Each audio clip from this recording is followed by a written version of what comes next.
मी जाईल, माझे कार्यकर्ते करतील काय जे करायचे, एक्सपोर्टिंग करतील, नाही तर मारून टाकतील. काय त्याला द्यायचं कारण मी घेणार नाही साहेब. मी लिखी देतो तुम्हाला की माझ्या संरक्षणाची जबाबदारी माझ्या समाजावर आज तर काय जात नाही साहेब. आहे मी आता काय इथं लोकांना जे पाहिजे ते इथं सगळं आम्ही देतोय. लोकांना पाहिजे ते प्रत्येक जिल्ह्यात आंदोलनं सुरू झाली. प्रत्येक जिल्ह्यामध्ये आता निवेदनं द्यायला लागलेत लोक. आता ही लोक चळवळ व्हायला लागली. मी तरी किती थांबवणार? मी काही इथं राहिलो काय, पुण्यात राहिलो काय, मुंबईत गेलो काय, काही फरक पडणार नाही. मी आता तरी आज इथंच राहते. मी काही पुण्याला जाणार नाहीये. त्यामुळे ते काही ठिकठिकाणी काही स्वागत होतंय. लोक मला कार्यकर्त्यांना त्रास द्यायचा स्वभाव नाही माझा. आणि ज्या पद्धतीने अक्कलकोटमध्ये पोलिसांनी विषय हाताळलेला आहे तर माझा संशय आहे त्याला मी काही करू शकत नाही.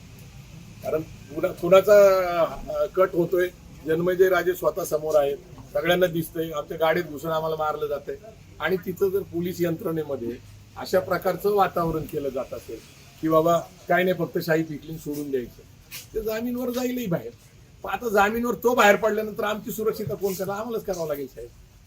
त्याच्यामुळे मला असं वाटतं, माझी विनंती आहे की तुम्ही काही त्रास घेऊ नका. तुम्हाला चहा पाणी करायचे करा. आम्ही तुमचे पाहुणे आहेत, तुम्ही आमचे पाहुणे आहेत. त्यामुळं मला असं वाटतं की एक्सपोर्टिंगची खरंच गरज नाही. डोंट वरी. पुढे आम्ही चालतोय आपल्या. नाही पण मी आपण ह्या घटना पुढे आपल्या चालतोय साहेब गरजच नाही.